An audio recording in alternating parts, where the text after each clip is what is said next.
সিলেটের পরিস্থিতি কি, সেখানে নেতাকর্মীদের ভিড় আছে কিনা? 1 ঘন্টা তো যাত্রা বিরতি করার কথা রয়েছে বিমানটি।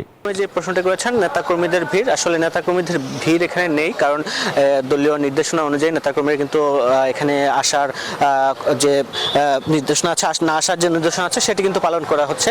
আর নিরাপত্তার বিষয়ে যদি বলি, নিরাপত্তার বিষয়ে কিন্তু খুবই গুরুত্ব দিয়েছে প্রশাসন এবং বিমানবন্দর কর্তৃপক্ষ। আমরা পুরো বিমানবন্দর কিন্তু এপিবিএন, পুলিশ, র্যাব, একই সাথে সেনাবাহিনীর সদস্যরা কিন্তু রয়েছেন। এখন কিন্তু আসলে সব ধরনের পরিস্থিতি মোকাবেলায় কিন্তু তারা আছেন এবং বিমানবন্দরে কিন্তু আসা যাওয়ার একটি যে বিষয় আছে, যারা যাত্রী শুধু আসতে পারছেন, যাত্রীর সাথে আর কেউ আসলে এখানে আসতে পারছেন না। আমরা যেমনটি জানি সকাল 10টা কিছু আগে আসলে এখানে তারেক রহমান এসে পৌঁছাবেন এবং এখানে 1 ঘন্টা যাত্রাবিরতি আছে এবং তারপর এখান থেকে আবার ঢাকায় চলে যাবেন। কিন্তু নিরাপত্তাজনিত কারণে কিন্তু তিনি বিমানের ভিতরে থাকবেন। একই সাথে তার সাথে তার মেয়ে এবং জুবাইদুর রহমানও কিন্তু তার জুবাইদুর রহমানও কিন্তু এখানে অবস্থান করবেন। তাকে বরণ করার জন্য কিন্তু ইতিমধ্যে সিলেট থেকে কিন্তু অনেক নেতাকর্মীরাও কিন্তু ঢাকার উদ্দেশ্যে রওনা দিয়েছেন। আমরা কালকে রাতের থেকে দেখেছি, আজকে সকালেও কিন্তু অনেক নেতাকর্মীরা ঢাকার উদ্দেশ্যে রওনা দিয়েছেন। আমরা রাত্রেবেলা দেখানোর চেষ্টা করছিলাম ট্রেন যুগে, বাস এবং এমনকি তারা কিন্তু ব্যক্তিগত গাড়িতেও কিন্তু তারা ঢাকার উদ্দেশ্যে রওনা দিয়েছিলেন।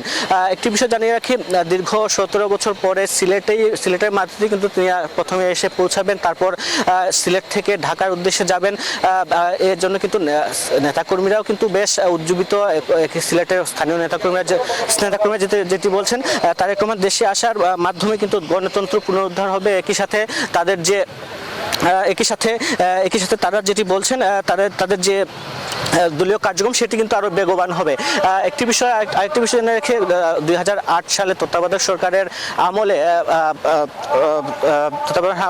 গ্রেফতার হওয়ার পর কিন্তু তিনি 2008 সালে কিন্তু চিকিৎসার কারণে দেশ ছাড়েন এবং দীর্ঘ 17 বছর তিনি কিন্তু বিদেশ থেকেই দলীয় কার্যক্রম পরিচালনা করেছেন, দলকে সংগঠিত করার কাজ করেছেন। তার যে প্রত্যাবর্তন সেটি কিন্তু বরণ করতে মুখিয়ে আছেন সিলেটের মানুষ। অনেকেই কিন্তু ইতিমধ্যেই ঢাকার উদ্দেশ্যে রওনা দিয়েছেন। নেতাকর্মীরা যেটি বলেছেন, সিলেট জেলা থেকে অন্তত 50 লাখ মানুষ ঢাকায় গিয়েছেন এবং বিভাগের যে 19টি আসন রয়েছে, 19টি আসনে প্রায় 2 লক্ষাধিক মানুষ ঢাকার উদ্দেশ্যে ইতিমধ্যেই চলে গিয়েছেন। একই সাথে আমরা যেমনটি জানি এখানে কিন্তু সেনাবাহিনী আছেন এবং একটি করার নির্দেশনা আছে। আমরা এখানে আসলে দাঁড়ানো যে জায়গাটি দাঁড়িয়ে আছে, এই জায়গাটিতেও কিন্তু দাঁড়ানোর কথা নয়। সেনাবাহিনী কিন্তু আমাদের বারবারই বলছেন এই জায়গাটিতে খালি করার জন্য এবং একটু পরে কিন্তু 10টার কিছু পরেই কিন্তু তারেক রহমান এখানে আসবেন এবং তাকে বরণ করতে কিন্তু সব ধরনের প্রস্তুতি কিন্তু ইতিমধ্যে নেওয়া হয়েছে। সব মিলে এই ছিল আমার কাছে সিলেট থেকে সর্বশেষ। আমরা চলে যাব এখন আবার স্টুডিওতে।